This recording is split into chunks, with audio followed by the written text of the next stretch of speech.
सो good morning everyone और very warm welcome to study Pathshala. देखते हैं आज के अखबार में क्या खास है। So primarily these are the 5 topics जिनके ऊपर हमारा खास एम्फेसिस रहेगा। प्लेसेस ऑफ वर्शिप एक्ट को लेके सुप्रीम कोर्ट उसको रिव्यू करने वाला है। सीरियन वॉर के अंदर कुछ सीरियस डेवलपमेंट्स हो गई हैं, मतलब शायद बशर अल असद जो है वो अपनी कुर्सी खो देंगे, तो उन चीज़ों को देखेंगे। गवर्नमेंट ऑफ इंडिया ने वैसे एडवाइजरी जारी की है इंडियंस के लिए कि जल्दी से जल्दी सीरिया छोड़ दो। प्रधानमंत्री सूर्य घर मुफ्त बिजली योजना, इसको लेके कुछ चीज़ों को जानेंगे कि क्या प्रोविजंस हैं इसके अंदर। प्लास्टिक बैन ट्रीटी क्यों नहीं हो पाई, क्यों पूरी दुनिया जो है प्लास्टिक बैन को लेके सीरियस नहीं है। And then we look into the South Korean martial law crisis की हुआ क्या एट द एंड। और ये सारी चीज़ों को हम देखेंगे आज के अखबार में। उसके अलावा कुछ चीज़ों को डिटेल में भी देखा जाएगा। So first let's pick up this particular news related to this point कि आजकल प्लेसेस ऑफ वर्शिप एक्ट काफ़ी न्यूज़ में चल रहा है। बहुत सारे पेटिशंस फाइल किए जा रहे हैं।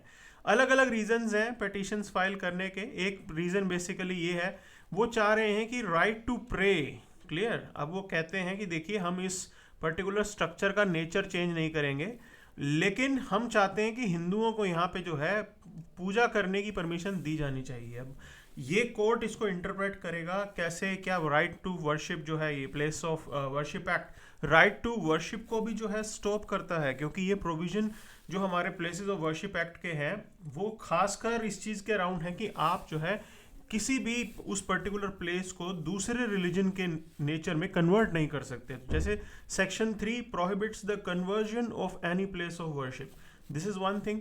दूसरी चीज कह रहा है कि section 4 imposes a positive obligation to maintain religious character of every place of worship as it existed on 15th of August 1947।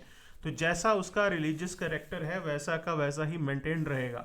अब यहाँ पे कोर्ट ये इंटरप्रेट करेगा कि राइट टू प्रे क्लियर, पूजा करने की अगर परमिशन दे देना, वो चीज़ क्या उस रिलीजियस प्लेस के कैरेक्टर को भी चेंज करेगा।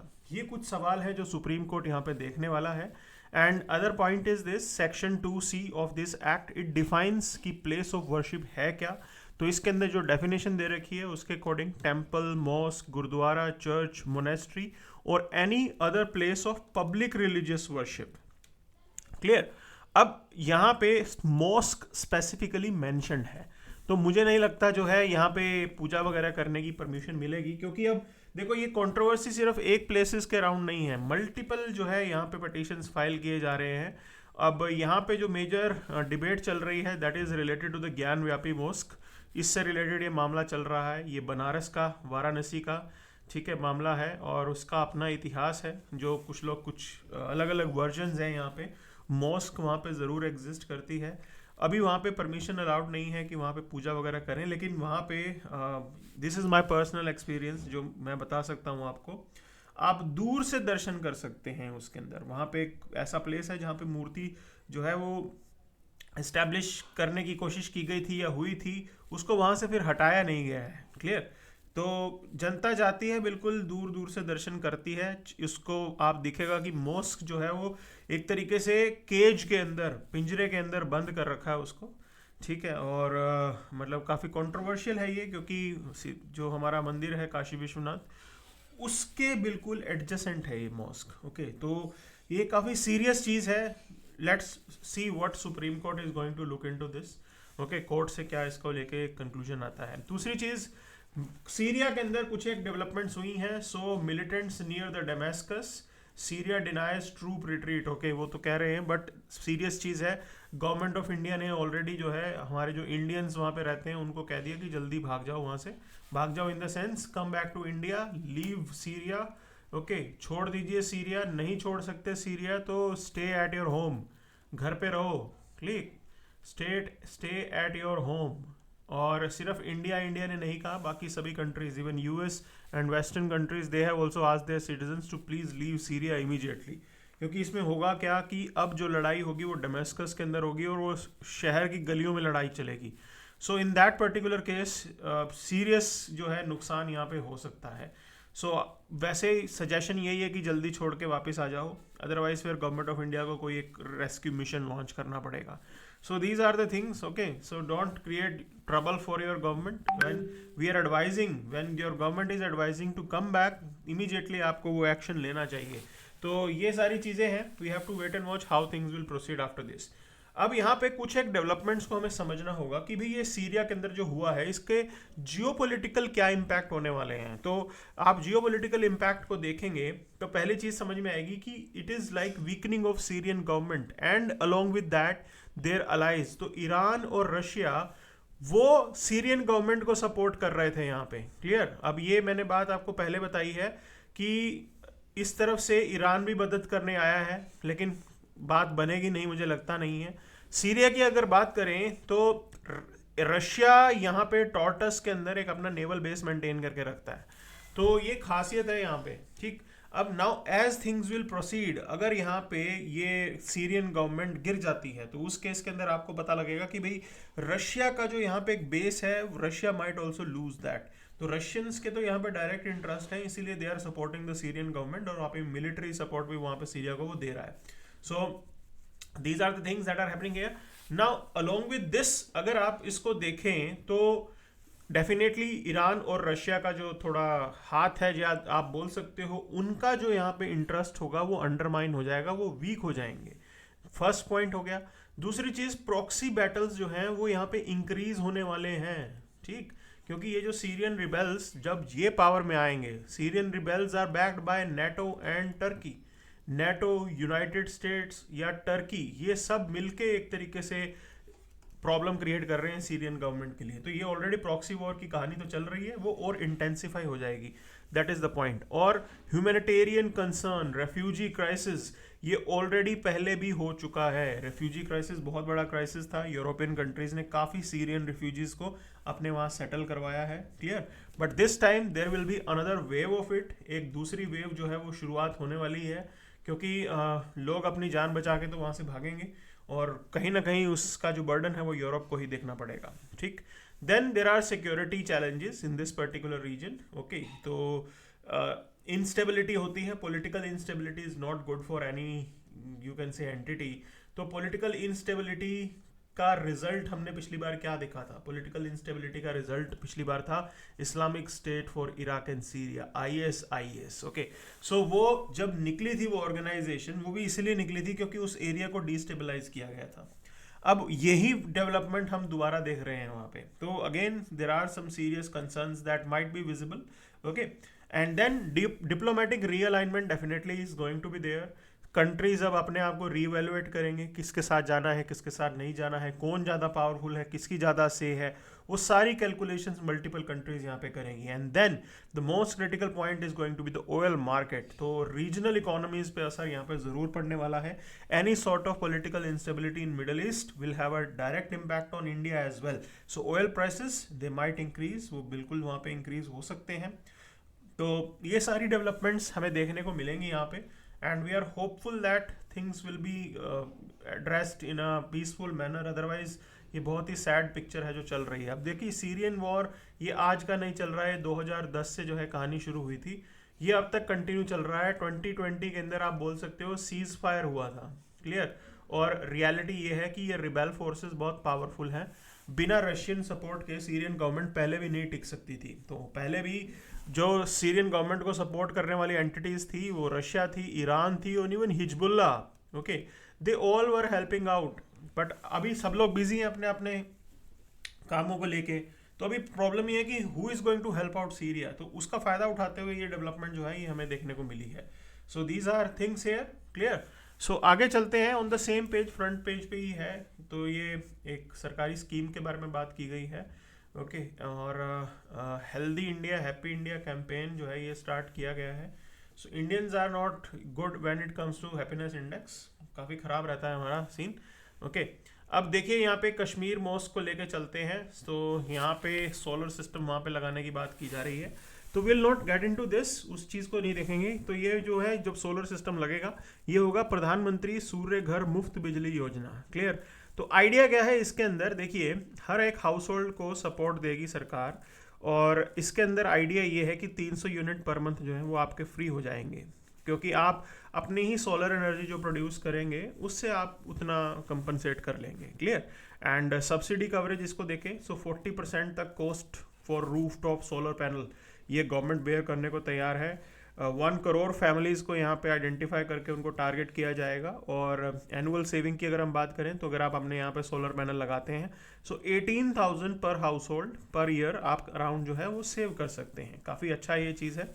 लेकिन अगर हम देखें तो गवर्नमेंट को भी इससे बहुत बेनिफिट होगा। It is going to be saving 75,000 crore per year in electricity cost. अब देखो होता क्या है यहाँ पे, हमारे यहाँ पे इलेक्ट्रिसिटी की डिमांड बहुत ज़्यादा है, रियलिटी है ये। क्लियर। अब इलेक्ट्रिसिटी एक तरफ आपको रेजिडेंशियल एरिया को देनी है क्योंकि लोग रात को रह रहे हैं, दूसरी तरफ इलेक्ट्रिसिटी देनी है कॉमर्शियल को। Clear. So idea is this कि रेजिडेंशियल में if people have their own you can से सेटअप, अपनी छतों पे ही थोड़ी बहुत बिजली वो खुद मैनेज कर लें, तो गवर्नमेंट इजीली फोकस कर पाएगी कॉमर्शियल की तरफ। That is what the government is thinking. तो एस्टिमेटेड कॉस्ट ये है कि 70,000 करोड़ पर ईयर जो है हम इलेक्ट्रिसिटी कॉस्ट बचा सकते हैं। एंड नॉट जस्ट दैट, देखिए जो गवर्नमेंट आपको सप्लाई कराती है वो थर्मल से कराती है। थर्मल पावर प्लांट्स का इस्तेमाल थोड़ा कम होगा और आप सोलर पैनल से कराएंगे तो सोलर इज यू कैन से क्लीन, रिन्यूएबल है, बढ़िया है ये। ठीक है। तो ये मेजर फोकस है हमारा। और जो हमारी इंटरनेशनल हम टारगेट्स लेके चल रहे हैं, we will be able to achieve that. And best part is this will be done with the Jan you can say Bhagidari, public भी इसमें पार्टिसिपेट करेगी। तो ये बहुत बढ़िया चीज़ है अगर गवर्नमेंट इसको करती है। And the target year is by 26-27 इसको जो है वो कंप्लीट किया जाएगा। 1 करोड़ घरों के अंदर ये सोलर पैनल लगने वाले हैं, बढ़िया चीज़ है। So if you have that, मतलब अगर आपके यहाँ पे छत वगैरह है तो आप इसको ज़रूर अवेल कराइए। चलिए आगे चलते हैं। तो हाउसेस को फ्री इलेक्ट्रिसिटी मिलेगी। अच्छा, जो आपके यहाँ पे आप एडिशनल इलेक्ट्रिसिटी बना रहे हैं वो ग्रिड में भी भेजी जाएगी, तो ये फ़ायदा भी होगा आपको। और गवर्नमेंट के लिए तो यहाँ पे ज़रूर बेनिफिट होगा ही होगा, रिन्यूएबल एनर्जी का यूज़ बढ़ेगा और कार्बन एमिशन जो है वो भी यहाँ पे कम हो जाएंगे, काफ़ी फ़ायदा होने वाला है।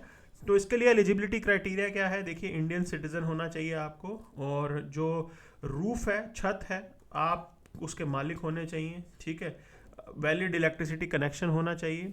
इससे पहले कोई आपने सोलर पैनल सब्सिडी नहीं लेनी चाहिए। ऐसा नहीं होगा कि आपने पहले भी ले रखी है सब्सिडी, अब आप दोबारा अवेल करेंगे, नहीं, पहले कोई भी सब्सिडी आपके पास नहीं होनी चाहिए। अब यहाँ पे डिस्ट्रीब्यूशन कंपनीज का भी रोल यहाँ पे असाइन किया गया है। तो देखिए स्टेट इंप्लीमेंटेशन एजेंसीज होंगी, वो नेट मीटर अवेलेबिलिटी करवाएगी। अब नेट मीटर क्या है कि एक तरफ तो हमारा जो अब मीटर होता है वो तो आपके यहाँ से जो पावर सेटअप है वहाँ से आपके घर में आती है। क्लियर। और ये वन साइड को मेजर करता है। अब होगा क्या, अब आप 2 वे करोगे। क्लियर। आपके यहाँ पे पावर वहाँ से भी आ रही होगी लेकिन आप भी तो वापस भेज रहे होंगे ग्रिड की तरफ। तो ये 2 वे सिस्टम जो है ये, इसके लिए आपको थोड़ा हाइब्रिड मीटर बोल सकते हो या थोड़ा you can say smart meter बोल सकते हो, वो चाहिए होगा। So this is what the government is going to facilitate that. And then there will be timely inspection, installation वगैरह सब करवाया जाएगा। तो स्टार्टिंग के अंदर जो फाइनेंशियल आउटले का खर्चा है वो लगभग 4950 करोड़ है, 5,000 करोड़ मोटा मोटा तो सरकार को खर्च करना ही पड़ेगा।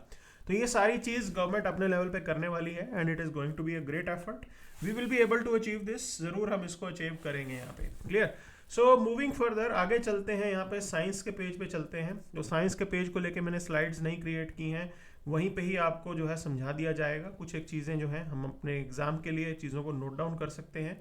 सो विल मूव देयर। ओके, चलिए नाउ, अच्छा before that is there anything else? Okay, तो Rajnath to oversee the commissioning of Tushil in Russia. ठीक है, तो there are these developments. Okay, frigate आ रहे हैं। So there are new 2 stealth frigates जो अंडर कंस्ट्रक्शन है रशिया के अंदर, और अच्छी चीज़ है। We are expanding or you can say navy, और ये ज़रूरी भी है। क्लियर। तो आगे चलेंगे। BSF का डिप्लॉयमेंट करवा दिया, move to the zero line along the Bangladesh border. मतलब अब ये ज़्यादा प्रोएक्टिव रहेंगे and we do share very big Bangla border with Bangladesh, और BSF को वहाँ पे बहुत प्रोएक्टिव रहने की ज़रूरत है। बहुत डिफ़िकल्ट भी है वहाँ पे, ठीक है ना। सो डिफ़िकल्टी क्या है, रिवराइन प्लेन है, मार्शी लैंड है, तो वहाँ पे बॉर्डर को मैनेज करना थोड़ा डिफ़िकल्ट हो जाता है। This is what is highlighted here, clear. तो मूविंग फर्दर आगे चलते हैं, यहाँ पे इन चीज़ों को देखिए। ओके, सो बिजनेस में भी कुछ भी नहीं आया, चलिए साइंस को लेके बात चल रहे हैं। अब एक डेवलपमेंट हुई है, इंटरमीडिएट फास्टिंग लोग करते हैं, तो वो आपके यहाँ पे फैट को तो रिड्यूस करने में हेल्प करता है। देखिए अभी तक ये स्टडी सिर्फ चूहों पे हुई है, इन्होंने एक चीज़ फाइंड आउट की है कि इंटरमीडिएट फास्टिंग से बालों की ग्रोथ जो है वो रुक जाती है। तो दिस इज समथिंग। अब ये जो है अभी तक तो चूहों में अभी है, ह्यूमंस में इसका क्या इम्पैक्ट है वो अभी तक हमें नहीं पता। वो कुछ कंक्लूसिव स्टडी आएगी, then we can you can say see that as knowledge for your exam. तब तक के लिए आप उसको जो है अभी तक सिर्फ चूहों तक ही सीमित रखिए कि चूहों के बाल नहीं बढ़े अगर उनको फास्टिंग करवा दी तो, क्लियर। आगे बढ़ेंगे यहाँ पे, single mutation can make H5N1 spread among humans. Okay, so bird flu की यहाँ पे बात हो रही है, तो ये ह्यूमंस में फैल सकता है अगर यहाँ पे ये म्यूटेशन हो जाती है तो।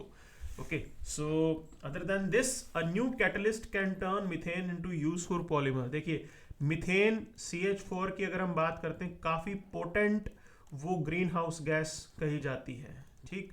तो ऐसे में अगर आप उसको पॉलीमर में कन्वर्ट कर देते हैं, मतलब कोई और उसका यूज एक्सप्लोर करते हैं, तो बहुत ही बड़ी ये अचीवमेंट हो जाएगी। तो ये एक नया कैटलिस्ट है जो ये MIT के इंजीनियर्स ने किया है यहाँ पे। Okay, and they have been able to do this, but क्या ये कॉमर्शियली वायबल होगा और क्या पूरी दुनिया के लिए लाया जा सकेगा, अभी के लिए इतना है कि भाई ग्रीन हाउस गैस एमिशन को रिड्यूस करने में it is going to play very critical role if it is a success thing here. So this is what is highlighted, and then there is this coffee wilt disease. तो coffee wilt disease इसको link up किया जा रहा है gene transfer from fungus, clear, कि fungus से कुछ ऐसे जीन्स आ जाते हैं जिस वजह से जो है ये कॉफी विल्ट डिजीज देखने को मिलती है। तो इतना ही आपके एग्जाम के लिए बस काफ़ी होगा। Okay, will not get into the detail here, इसको ज़्यादा लेकर डिटेल में नहीं जाएंगे। New insights on how long Covid effects the brain. Okay, कुछ एक इम्पैक्ट हमें देखने को मिले हैं पोस्ट कोविड में, खासकर मेमोरी लॉस हो जाता है, ठीक, आपको चीज़ें याद नहीं रहती हैं। अब एक इसके अंदर टर्म यूज़ की जा रही है दैट इज़ ब्रेन फॉग। तो ब्रेन फॉग क्या है? ब्रेन फॉग के अंदर मल्टीपल चीज़ें हो जाती हैं, उसके अंदर मेमोरी लॉस भी होता है, उसके अंदर कंसंट्रेशन इशू में भी आने लगते हैं, क्लियर। तो you will not be able to concentrate, concentration आपकी बहुत कम हो जाएगी, चीज़ें याद नहीं रहेंगी, उन सब के लिए कलेक्टिव टर्म है that is your brain fog. तो ये भी देखने को मिली है कोविड के बाद, काफ़ी लोग इससे इम्पैक्ट हुए हैं। So these are the things here. अब देखिए आगे, why can't the world agree on plastic ban. Plastic ban को लेके पूरी दुनिया एक साथ क्यों नहीं आ पा रही है? सो बातचीत चल रही है, negotiation is on that we will be able to settle this plastic thing problem. अब देखिए बात ऐसी है कि इसको लेके कुछ एक प्रॉब्लम्स थी, जैसे कि डेफिनेशन ऑफ प्लास्टिक, क्लियर। तो प्लास्टिक किसको आप मानेंगे, किसको नहीं मानेंगे, ये सबसे बड़ा सवाल था। Then other problem was definition of plastic pollution. किस चीज को प्लास्टिक पोल्यूशन माना जाएगा? सभी चीजों को आप प्लास्टिक पोल्यूशन नहीं बोल सकते हो, कुछ ही चीजों को आप प्लास्टिक पोल्यूशन बोलेंगे, बट वो क्या चीजें होंगी जिनको हम प्लास्टिक पोल्यूशन बोलेंगे? So that is one has to see here, ठीक। अच्छा, अभी तक पॉइंट ऐसा है कि out of 104 signatories only 14 they have ratified it, मतलब कुछ लोग साइन करके भी इसको रेटिफाई नहीं करवा रहे हैं, ये दिक्कत आ रही है। क्योंकि देखिए इंडिया ने जो कंसर्न रेज किया ना, इंडिया ने कंसर्न क्या रेज किया भैया, वो कह रहे हैं कि इसके ऑल्टरनेटिव बताओ क्या होंगे। आप पॉलिथीन बंद करवा दोगे वो सब हो जाएगा बंद, but what are the alternatives that we are going to look for, and we are quite right with that. जब तक हमें ऑल्टरनेटिव नहीं समझ में आते हैं, हम उस चीज़ को बैन तो नहीं कर सकते ना। हम ये नहीं कर सकते ना कि हमारे लिए चीज़ों को बाइंडिंग कर दिया जाए। So we are not ready for, you can say, binding compliance. ये अभी तक इंडिया का स्टैंड है, ठीक।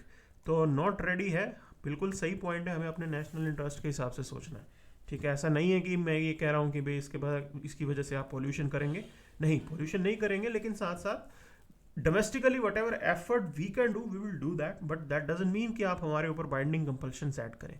That is something that Indians are very, you can say, concernful about. अब दूसरी चीज देखेंगे यहाँ पे, अकाउंटेबिलिटी कंसर्न है। So risk of wealthier nations under reporting the activities, yes it is there, ठीक, बिल्कुल ये होता है। Then capacity building requirement, there is lack of enforceable mechanism for low and middle income countries. तो भाई हर चीज़ के लिए पहली चीज़ टेक्नोलॉजी चाहिए प्लस फाइनेंस चाहिए, क्योंकि जो ऑल्टरनेट होगा वो भी तो कॉस्टली आएगा। So till the time we have no assurance regarding these points, I don't think we should go ahead with this type of treaty.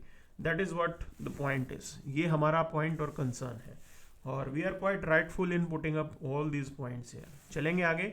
So how will martial law flip flop affect the South Korea? पहली बात समझ लीजिए, south Korea में ये हुआ कैसे है। ठीक, अब देखो वहाँ के प्रेसिडेंट ने अनाउंस किया मार्शल लॉ, ठीक है, तो अनाउंसमेंट हुआ। अब अनाउंसमेंट करने के 6 घंटे बाद उस ऑर्डर को वापस ले लिया गया। ठीक, तो यू टर्न ले लिया उन्होंने कि भाई नहीं नहीं बंद करो मार्शल लॉ। अब फिर उन्होंने सॉरी भी मांगी है। अब इम्पीचमेंट में भी क्या प्रॉब्लम है, यहाँ पे इम्पीचमेंट उनकी हो नहीं सकती, ये भी रियलिटी है, क्योंकि 300 ये स्ट्रेंथ है साउथ कोरियन पार्लियामेंट की, और इम्पीचमेंट करने के लिए चाहिए आपको 200, 2/3 मेजोरिटी से होती है वहाँ पे। क्लियर? अच्छा, 2/3 मेजोरिटी से पहले तो आप इम्पीचमेंट करोगे, मतलब आपको चाहिए होगी मिनिमम 200। ऑपोजिशन के पास अभी कितने हैं? ऑपोजिशन के पास अभी टोटल स्ट्रेंथ है 192। तो पहली बात तो ये नहीं कर सकते, पूरा नहीं कर सकते, ठीक है, 200 तक तो पहुंचेंगे नहीं। इतना ही नहीं है, उसके बाद इस इम्पीचमेंट प्रोसेस को यहाँ से शुरू करने के बाद इस पूरे के पूरे मुद्दे को भेजा जाता है कॉन्स्टिट्यूशनल कोर्ट के पास। अब कॉन्स्टिट्यूशनल कोर्ट के पास इस मुद्दे को भेजा जाएगा, और कॉन्स्टिट्यूशनल कोर्ट के अंदर होते हैं 9 जजेस। ठीक, और आज की डेट में 6 वैकेंसीज हैं, मतलब 3 ही जज बैठे हुए हैं उधर, तो 6 वैकेंसी आज की डेट में। अब देखिए 9 जजेस में से 7 जजेस, मिनिमम 7 जजेस जो हैं, they will start with the investigation, they will take up the case. And interesting point is this, out of 9 judges, impeachment should be backed by 6 judges, मतलब 6 जजेस की सपोर्ट चाहिए, उसके बिना इम्पीचमेंट हो नहीं सकती। अब यहाँ पे इतने नंबर ऑफ जज ही नहीं है, इसलिए सब टेक्निकलिटीज की वजह से वो एस्केप कर जाएंगे इजीली, मतलब कुछ भी नहीं होने वाला है। तो ये रियलिटी है, आप समझो इस चीज़ को। सो अभी ये एक आई वॉश सा चल रहा है, डराने के लिए चल रहा है काम, but I don't think there will be any progressive development around these points. Syria's jihadis in chief, okay, so here are these rebels. अब बात आ रही है, अब सिंपल सी चीज़ देखिए, ये जो हैं they are the branch of al Qaeda only. Clear? तो ये हयात तहरीर अल शाम करके ऑर्गेनाइजेशन है, और ये अल कायदा का ही ऑफ शूट है, जिसका पहले नाम नुसरा फ्रंट हुआ करता था। ठीक, पहले ये नुसरा फ्रंट के नाम से लड़ते थे, अल कायदा का ही एक ऑफ शूट था, वो हट गया, इसको बैन कर दिया गया था। अब बैन करने वाले कौन थे? यूनाइटेड स्टेट्स, टर्की, ठीक, रशिया ने भी बैन किया था, इन सब ने मिलकर बैन किया था। अब देखिए हुआ क्या, नेम चेंज कर लिया, और अब ये तहरीर हयात तहरीर अल शाम के नाम से ये लड़ाई लड़ रहे हैं। ठीक, अब बात ऐसी है, ऐसे में कितनी बड़ी हिपोक्रेसी है ये वेस्टर्न वर्ल्ड की, कि जब उनके इंटरेस्ट के अगेंस्ट ये लड़ रहे थे तब तो वो टेररिस्ट थे, अब उसके बाद वो टेररिज्म खत्म हो गया वहाँ पे। सो ये रियलिटी है, इसीलिए पूरी दुनिया में डिमांड की जाती है कि we need to have a definition of terrorism, single definition और डेफिनेशन हमें चाहिए ही चाहिए, कि यूनाइटेड नेशन के लेवल पे कन्वेंशन साइन किया जाए कि किसी भी टाइप की ऐसी जो एक्टिविटी होती है उसको बिल्कुल हटाया जाए। But these world powers they are not ready for this, क्योंकि वो अपने इंटरेस्ट के अकॉर्डिंग चीज़ों को चलाते हैं, उनको प्रॉक्सी वॉर करना होता है। This is how the world works. Clear? So आगे चलेंगे यहाँ पे, तो प्रेसिडेंट साहब इम्पीचमेंट को बच गए हैं, so we have just seen it, उसको भी हमने देख लिया है यहाँ पे। ठीक है, and right now Russians have made things clear, तो उन्होंने कहा है कि हमें असद को मदद करनी है, but how long they will be able to help, that is something that one has to see. Ground पे सिचुएशन इनके फेवर में नहीं चल रही है अभी at present. So these are few developments around the world, and this is something that we have for today's The Hindu session. So stay tuned, stay connected. Please do join our Telegram group. वहाँ पे जो है आपको इसका PDF भी मिल जाएगा. So have a great day, great weekend. Thank you very much.